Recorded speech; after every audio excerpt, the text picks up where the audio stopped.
नमस्कार दोस्तों, हम सच न्यूज में आप सभी का स्वागत है। मैं अनिल अंचल लेकर हाजिर हूं सागवाड़ा शहर सहित आसपास की खास हलचल को। तो फिर चलिए खबरों के सिलसिले को आगे बढ़ाते हैं। ये प्रेस वाले खड़े हैं, बढ़िया न्यूज बनाते हैं, यहाँ कुछ और सुन के जाते हैं और घर पे जाके और कुछ बनाते हैं। आदत पड़ गई है मोदी के राज में। कर कौन रहा है? एक दल बदलू भूमाफिया, जिसका पूरा खानदान का काम ही है कि उसका बाप जब कुलदीप गांधी प्रतिपक्ष का नेता था, फिर बाद में पता चला बोले कैसे, उसने तो अपने नाम से, अपनी बीवी के नाम से, अपनी बेटी के नाम से, अपने करोड़पति जमाई के नाम से करोड़ों रुपयों की जमीन, जो ये यहाँ पर ये मार्बल वाला जितना है, वो जमीन के पट्टे उसने गरीब आदमी को नहीं मिलते हैं, लेकिन उस करोड़पति आदमी ने ले लिए। तो बीजेपी के खिलाफ बोलेगा क्या? कौन? उनका जमाई, इस वागड़ का सबसे बड़ा करोड़पति आदमी। वो क्या शपथ पत्र देता है कि मैं गरीब आदमी हूं। हे प्रभु, ये शपथ को मान लेना। शर्म आनी चाहिए तुम्हारे को कि तुम्हारे बेटे और तुम्हारे जमाई से इस वागड़ का सबसे बड़ा दानवीर परिवार और उसके बेटे को, तुम्हारे जमाई को तुम यह शपथ पत्र दिलवाते हो कि मेरे हिंदुस्तान के अंदर एक जमीन नहीं है। तो इनके ऊपर तो मुझे दया आती है, ऐसे आशीष गांधी और कुलदीप गांधी पे, इन गद्दारों पे। ये हिंदू हिंदू करते हैं, लेकिन इनका विजय कुमार जैन से लगा करके तो शव वही नहीं। चाहे बीजेपी वाला मरे, चाहे कांग्रेस वाला मरे, लेकिन इनके बीजेपी के जो दलाल है, एक गैंग है, वो सुबह शाम उन ठेकेदारों को परेशान कर रही है कि कमीशन दो, कमीशन दो, कमीशन दो। ये झगड़े तो कमीशन के हैं भाई। गरीब आदमी के नाम पे उनके बीजेपी के अध्यक्ष के नाम से कच्ची बस्ती में पट्टा ले लें, उनके दो बीजेपी के पार्षद पट्टे ले लें। क्या क्या अफिडेविट देते हैं कि साहब हमारे पास कुछ नहीं है तो हमको पट्टे दे दो। तो नगर पालिका ने पट्टे दे दिए। अब पट्टे उनके नाम रजिस्ट्री हो भी गई, अब वो पट्टे उल्लू के पट्टे बन गए। कैसे? डूंगरपुर जिले के सागवाड़ा नगर पालिका में पालिका अध्यक्ष नरेंद्र कुमार खोडनिया और उपाध्यक्ष मोहम्मद इस्माइल के निलंबन के बाद से ही सागवाड़ा शहर में हलचल मची हुई है। सागवाड़ा पालिका अध्यक्ष को लेकर भी चर्चाओं का बाजार गर्म है। कांग्रेस के कद्दावर नेता और सीएम अशोक गहलोत के खासम खास माने जाने वाले दिनेश खोडनिया के भाई सागवाड़ा पालिका अध्यक्ष नरेंद्र कुमार खोडनिया के निलंबन ने कांग्रेस के नेता दिनेश खोडनिया को हिलाकर रख दिया है। भाई के निलंबन के दूसरे ही दिन दिनेश खोडनिया ने शक्ति प्रदर्शन करते हुए जिला कांग्रेस कमेटी के आह्वान पर सागवाड़ा में प्रदर्शन का कार्यक्रम रखा, जिसमें कांग्रेस के कार्यकर्ता तो आए, लेकिन सागवाड़ा शहर की जनता और नगर कांग्रेस के कार्यकर्ताओं ने कार्यक्रम से दूरी बनाकर रखी। सागवाड़ा के सुरभि मॉल में आयोजित प्रदर्शन के इस कार्यक्रम को कांग्रेस के जिला अध्यक्ष वल्लभराम पाटीदार सहित कई नेताओं ने संबोधित किया। कार्यक्रम के संबोधन के दौरान उन्होंने मीडिया से मदद की गुहार और सागवाड़ा नगर पालिका क्षेत्र में पालिका अध्यक्ष के निलंबन की कार्रवाई से अवरुद्ध शहर के विकास को लेकर मीडिया से पहल करने की बात तो कही, लेकिन जैसे ही प्रदर्शन जैसे बड़े कार्यक्रम की कवरेज के दौरान अहम सच के कैमरे को देखा, दिनेश खोडनिया भड़क गए और देश में आकर मीडिया कवरेज और प्रसारण पर ही सवाल उठाने लगे। उन्होंने मीडिया के हवाले से क्या कुछ खास कहा, आइए आपको दिखाते हैं। ब्यूरो रिपोर्ट अनिल अंचल, अहम सच न्यूज सागवाड़ा। निलंबित करने के आदेश के खिलाफ आप सब यहां पर जिला कांग्रेस कमेटी के आह्वान पर पधारे। हमारे जिला कांग्रेस कमेटी के सम्मानीय अध्यक्ष वल्लभ जी, हमारे पूर्व राज्य मंत्री सम्माननीय असरार अहमद जी, हमारे पूर्व जिला अध्यक्ष सम्माननीय प्रिकांत पंड्या जी, हमारे ब्लॉक अध्यक्ष सम्माननीय दुले सिंह जी, गढ़ी के उप प्रधान जी, सभी हमारे वरिष्ठ लोग जो मंच पर विराजमान हैं और पूरे विधानसभा से पधारे हुए कांग्रेस के सिपाहियों, निलंबन करने का अधिकार सरकारों के पास है, लेकिन सागवाड़ा का नगर पालिका का चेयरमैन और वाइस चेयरमैन को निलंबित किसके कहने पे किया है, ये सोचने की जरूरत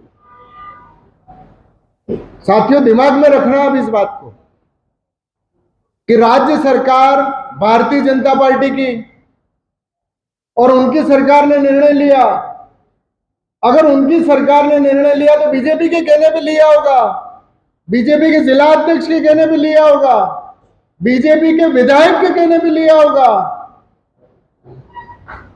और अगर उनके कहने पे लिया होता तो वो ऑर्डर या जयपुर से सागवाड़ा आता तो उसका श्रेय बीजेपी के जिला अध्यक्ष को, वहां के ब्लॉक अध्यक्ष को, वहां के मंडल अध्यक्ष को लेना चाहिए था कि साहब सागवाड़ा का कांग्रेस का अध्यक्ष और उपाध्यक्ष के खिलाफ हम निष्कासन का ऑर्डर लेकर के आ गए।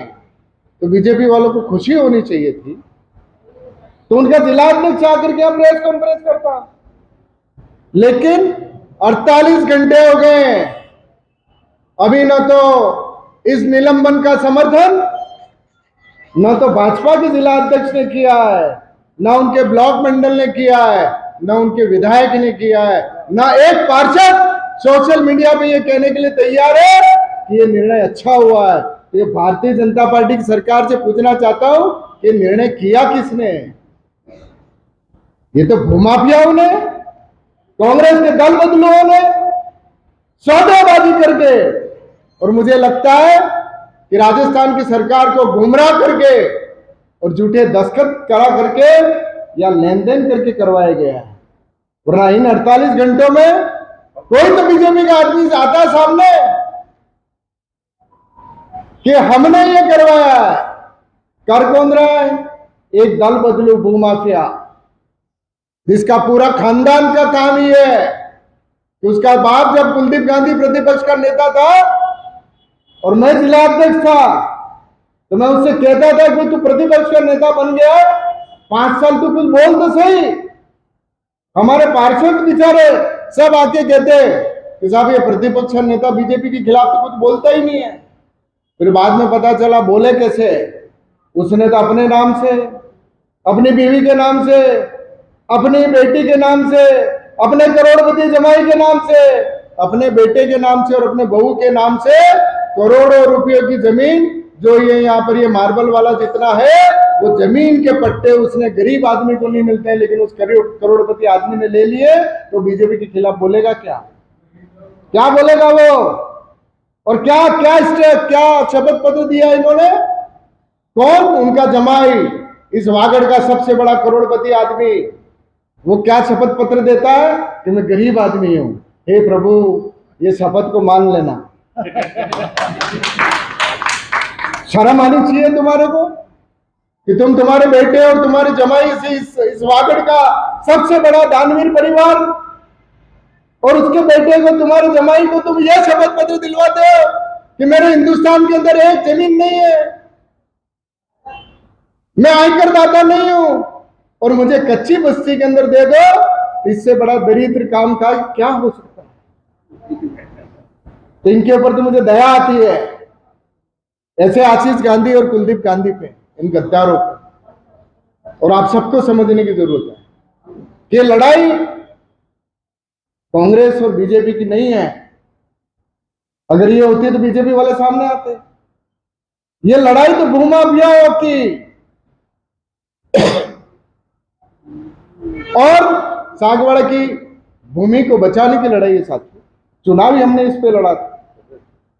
हमने तो कई बार कहा कि ये जमीन के पैसे आप नगर पालिका में भर दो, हम जमीन देने के लिए तैयार हैं, लेकिन ना साहब, अमन तो मोहब्बत जो है तो ऐसे चोर लोग, बेईमान लोग हमारे 2-3 पार्षदों को पटा करके ले गए, लेकिन बोर्ड नहीं गिरा पाया आप सबके आशीर्वाद से। लेकिन आप सबसे मैं कहना चाहता हूं कि ये हिंदू हिंदू करते हैं, लेकिन इनका विजय कुमार जैन से लगा करके अंतिम बोर्ड निर्मला तक का था, वहां तक एक भी बोर्ड ने गौ माता के नाम पर 1 रुपया नहीं दिया।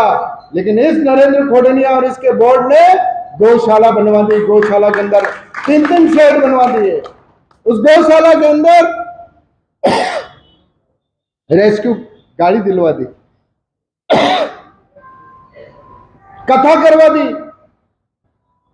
सागवाड़ा के अंदर सब गांवों वाले मैं देखता हूं कि साहब आग लग गई तो फायर ब्रिगेड कहां से जा रही है? नरेंद्र खोडनिया के साइन से गरीब किसान के खेत की आग बुझाने का काम सागवाड़ा की फायर ब्रिगेड की गाड़ी कर रही है। आज भी बीजेपी के राज कर रही है।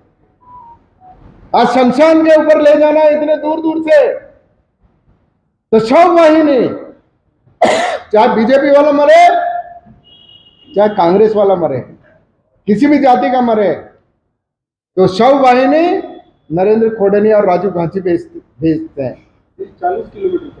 40 किलोमीटर तक जाते। ये काम किया। इस आदिवासी मोहल्लों के अंदर पिछले 30 साल के अंदर 1 इंच सड़क इस बीजेपी वालों ने नहीं बनवाई। लेकिन सागवाड़ा का कोई आदिवासी मोहल्ला ऐसा नहीं है जहां पर सीसी सड़क इस कांग्रेस बोर्ड ने नहीं बनाई है। और पूरा शहर के अंदर देख लो, पूरी सड़कें खुदी पड़ी है। क्यों खुदी पड़ी है भाई? ये ऐतिहासिक काम हो रहा है। 125 करोड़ रुपया सीवरेज लाइन का आया।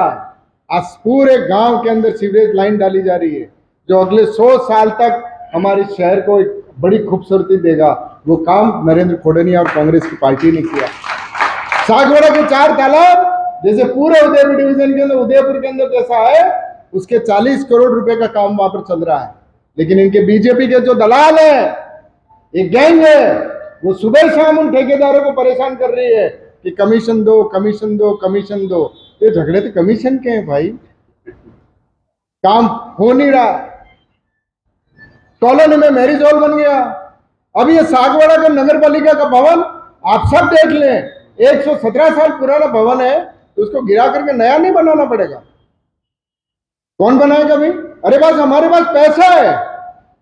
और मैं फिर कहता हूं कि उदयपुर डिवीजन के अंदर 50 साल के अंदर पहली बार उदयपुर शहर के अंदर हर समाज को, आदिवासी समाज हो, खटीक समाज हो, बोरा समाज हो, बनिया समाज हो, ब्राह्मण समाज हो, सुतार समाज हो, मोची समाज हो, कुल 50 समाजों को मेरे पास आए उदयपुर के लोग। 50 समाजों को देश की आजादी के बाद एक ऑर्डर पे अशोक गहलोत ने उनको जमीनें मुफ्त में दी है। वो उदयपुर के अंदर हमने किया है, हर समाज को जमीनें दी हैं। तो मैंने कहा जब वहां दे सकते हैं तो सागवाड़ा में क्यों नहीं दे सकते? यहां भी सभी समाजों को हमने बुलाया, हर समाज को। मैंने कहा लाओ एप्लीकेशन।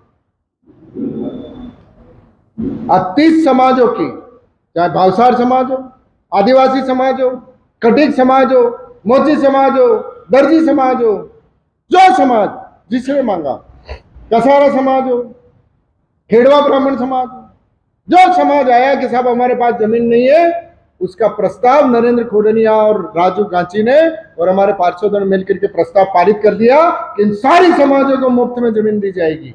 और मुफ्त में जमीन देंगे ही नहीं कि हर समाज का सामुदायिक भवन उस जमीन के ऊपर बने। और कितने का? 25 से 35 लाख रुपए तक का अगर बनाने की जरूरत पड़े तो ये नरेंद्र खोडनिया ने प्रस्ताव पारित कर लिया कि सारी समाजों को सामुदायिक। ऐसी किसी आपके किसी नगर परिषद ने किया है क्या? ये पहली बार किया है, आपकी कांग्रेस पार्टी के बोर्ड ने किया है। अब ये इनको डर लग गया है। अब इनको डर लग गया कि अगर 30 समाजों को जमीन भी मिल गई, सामुदायिक भवन भी मिल गया, तो मैंने वोट को ना लगा। એટલે આ તો બોર્ડ પાડી જ નાખવો પડે, पाड़ी नाखो, सब पाड़ नाखो। अब ये जमीनें किसको देंगे? समाजों को नहीं देंगे। मैं फिर कह रहा हूं खुलेआम, ये प्रेस वाले खड़े हैं, बढ़िया न्यूज बनाते हैं, यहाँ कुछ और सुन के जाते हैं और घर पे जाके और कुछ बनाते हैं। आदत पड़ गई है मोदी के राज में, करेंगे ये। बीजेपी का नेता गरीब आदमी के नाम पे उनके बीजेपी के अध्यक्ष के नाम से कच्ची बस्ती में पट्टा ले लें, उनके 2 बीजेपी के पार्षद पट्टे ले लें, क्या क्या अफिडेविट देते हैं कि साहब हमारे पास कुछ नहीं है तो हमको पट्टे दे दो, तो नगर पालिका ने पट्टे दे दिए। अब पट्टे उनके नाम रजिस्ट्री हो भी गई, अब वो पट्टे उल्लू के पट्टे बन गए। कैसे बन गए? वो पट्टे तो लिए नगर पालिका से और दान किसको कर दिए? उनके सांसद महोदय को। अब कितने दानवीर है बीजेपी में लोगों, जमीन कच्ची बस्ती के रूप में लो और फिर दान किसको दो? सांसद महोदय को। अब उन सांसद महोदय के खिलाफ कोई नहीं बोलेगा, उनको सस्पेंड नहीं करेंगे। उनका जो पार्षद है जिसने 6 पट्टे अपने परिवार के नाम पे ले लिए, उनके खिलाफ कोई नहीं बोलेगा। पर राजू गांची जो खानदानी रईस है, जो तुम ये नागड़े जो ये पैदा हुए ना बीजेपी वाले, ये तो तुम अभी कहीं कुछ गेहूं की रोटी खाते हुए हो। ये राजू गांची तो देश की आजादी के पहले उसका बाप सोने की चम्मच से खाना खाता था और उसके ऊपर तुम आरोप लगाओगे कि वो पट्टा लेगा। यूं तुम्हारे को तो पट्टा देने वाला है राजू गांची, तो फर्जी पट्टा लेगा राजू गांची। यूं आधी सागवाड़े की जमीन तो इस राजू मामा के नाम है, ये मांगी लो लगे। जिस जगह पत्थर मारो वो राजू मामा की जमीन है और वो पट्टा लेगा फर्जी में। तो बड़ी दुखद स्थिति है साथियों। लेकिन जनता के बीच में ये सस्पेंशन से सब परेशान हो, लेकिन मैं खुश हूं कि इनकी असलियत, भारतीय जनता पार्टी के लोगों की असलियत जनता के सामने आ गई है कि ये लोग, ये बीजेपी के लोग, बीजेपी के सब लोग नहीं, 2-3 ही, मुझे पता है कि किन किन लोगों ने सौदेबाजी करके जयपुर गए हैं। बीजेपी के आला कमान को भी पता चल गया है। अगर नहीं पता चला होता तो जिस दिन सस्पेंशन का ऑर्डर किया उसी दिन किसी का मनोनयन हो जाता। अब मनोनयन हो क्यों नहीं रहा है? कि पता है कि जिसके मनोनयन का नाम लेकर के आए, इनसे तो 1.5-2 करोड़ रुपए ले पड़े भाई। ले ऊपर वाले भी पूरा रात चलाते, उनको पता है कि वहां सस्पेंशन तो तुम्हारे कहने पे कर दिया, लेकिन वहां पर मनोनयन तो भारतीय जनता पार्टी के जो 10 चुने हुए उसमें से किसी को करेंगे। ये सौदेबाजी चल रही है। अभी भी आप देखना, आज कल में कोई फैसला नहीं होगा, अभी 8-10 दिन और सौदेबाजी चलेगी। अब नगर पालिका के चेयरमैन को मनोनयन करना है, उसकी सौदेबाजी अगर 3 दिन से चल रही है, 10 दिन और चलेगी, तो आपको समझना चाहिए कि भारतीय जनता पार्टी जनता का क्या हित करने वाली। अच्छा, ये दोनों पार्षद, हम सबको हमारा मुंह अगर नीचा हो जाता, नरेंद्र खोडनिया और राजू गांची को इस बात में सस्पेंड करते हैं कि साहब ये मंजूरी में पैसे खा गए और हमारे पास सबूत है, ये ठेकेदारों से कमीशन लेते हुए पकड़े गए। अगर ये सबूत होता तो हम कांग्रेसियों का सर झुक जाता कि साहब हमारे तो चेयरमैन वाइस चेयरमैन बढ़ा हुआ, नहीं तो पैसा कहीं गया, उनको कुछ मिला ही नहीं। अगर मिलता तो, अगर इसके ऊपर आप करते कि ये भ्रष्ट है इसलिए हम सस्पेंड करते, तो हम मानते कि आपने बहुत बढ़िया काम किया है। लेकिन सस्पेंड किस पे किया? कि साहब 117 साल पुरानी बिल्डिंग गिरा रहे, उसको हमको पूछ के नहीं किया। अरे तुम्हारे तो पहला अशोक गहलोत परमिशन आली के तुम्हारा पूछू हूं पड़ा, इन्हीं बात में पूछू पड़ा, कोर्ट ने फैसला दे दिया। तो साथियों, ये लड़ाई सबको लड़नी है, चिंता मत करो। जैसे प्रिकांत जी और हमारे असरार जी और सब जने कह रहे थे, कोर्ट में लड़ेंगे, पूरी तरह लड़ेंगे और जीत करके आएंगे वापस। नरेंद्र खोडनिया और इसको राजू भाई को कोर्ट से न्याय लेकर, क्योंकि कोई ऐसा आरोप नहीं है जिसके कारण कोर्ट के अंदर ये टीके पड़े। और पूरी भाजपा की सरकार को ऊपर पता चल गया कि लेन देन करके, ये गुमराह करके और ये सस्पेंशन किया गया। तो मैं सागवाड़ा की हमारे प्रेस के मार्फत, सभी साथियों के मार्फत ये कहना चाहता हूं कि सागवाड़ा की 30 समाजों की जिनको जमीनें दी है, जिनको सामुदायिक भवन देने का हमने प्रस्ताव ले रखा है, मुझे लगता है कि अब ये गर्त के अंदर जा रहा है। आप लड़िए इन बीजेपी के लोगों से, सभी समाजों के अध्यक्षों से कहना चाहता हूं कि आप जाइए बीजेपी के एमएलए और बीजेपी के नेताओं के पास कि हमारी उस जमीन का जिसको नगर पालिका, कांग्रेस की नगर पालिका ने दी है, हमारी कांग्रेस की नगर पालिका ने हमको सामुदायिक भवन दिया है, उसका पहले फैसला करो कि तुम्हारा कौन सा अध्यक्ष नॉमिनेट करोगे जो हमको देगा, उसके बाद उस बीजेपी के ऑफिस से उठना। ये मैं आप सबके मार्फत सागवाड़े की 50,000 जनता से निवेदन करना चाहता हूं। चुनाव में आते हैं, हार जीत होती रहती है, सस्पेंड करना उनका अधिकार है, होता रहता है, कोई खास विषय नहीं है उसके अंदर। राजनीति में आए थे तो होगा, तो कोर्ट खुला पड़ी, अपन आएंगे जाएंगे, लड़ाई लड़ेंगे, लेकिन हम सब कांग्रेसियों की एक जिम्मेदारी बनती है सागवाड़ा की 50,000 जनता के प्रति कि हम उसके लिए लड़ाई लड़ें। और मैं भाजपा के नेताओं को चैलेंज करता हूं कि अगर सही तरीके से आप में चाल चरित्र की बात करते हो तो आपका मनोनयन आपकी उस जाजम बिछाने वाले भारतीय जनता पार्टी के पार्षद के नाम का होना चाहिए, न कि एक भूमाफिया और दल बदलू के नाम पर होना चाहिए। अगर आप भूमाफिया और दल बदलू को अगर बनाते हो तो इसका मतलब यह है कि आपने भारतीय जनता पार्टी के जो बेचारे 50-50 साल से बीजेपी की जाजमें बिछा रहे हैं, उनके हक को मार करके और आपने कोई न कोई सौदेबाजी करके किसी दल बदलू को बनाया है। यही मैं भारतीय जनता पार्टी को कहना चाहता हूं। आप सब यहां पर पधारे, उसके लिए मैं आपका बहुत बहुत धन्यवाद करता हूं और माननीय जिला अध्यक्ष महोदय को मैं आमंत्रित करूं। ये जनता की मांग है कि कुलदीप गांधी और ये कांग्रेस के दलाल थे, वो दलाली दिख रही है। पहले भी पट्टे लिए और कांग्रेस को बदनाम किया, अब इसका बेटा भी और उसके बेटा और बाप बेटे दोनों एक जगह बैठ करके सारे भाजपा के साथ सुबह से शाम तक करते हैं। ऐसे कुलदीप गांधी को कांग्रेस से निष्कासित करने की घोषणा आप आज करें और प्रदेश अध्यक्ष जी से मेरी बात हो गई है, वो आपके इस आदेश निष्कासन का अप्रूवल माननीय प्रदेश अध्यक्ष जी को आपको देंगे। यही बात करते हुए सबका बहुत बहुत धन्यवाद। जय हिंद। तो फिर अब मुझे दीजिए इजाजत, हम फिर मिलेंगे ऐसी खास और अहम खबरों के साथ। तब तक के लिए जय हिंद, जय भारत। दोस्तों, अगर आपने हमारे चैनल अहम सच न्यूज को अभी तक सब्सक्राइब नहीं किया है तो इसे आज अभी और इसी वक्त चैनल को सब्सक्राइब करें ताकि सागवाड़ा शहर सहित आसपास की ताजा खबरें आप तक पहुंच सके।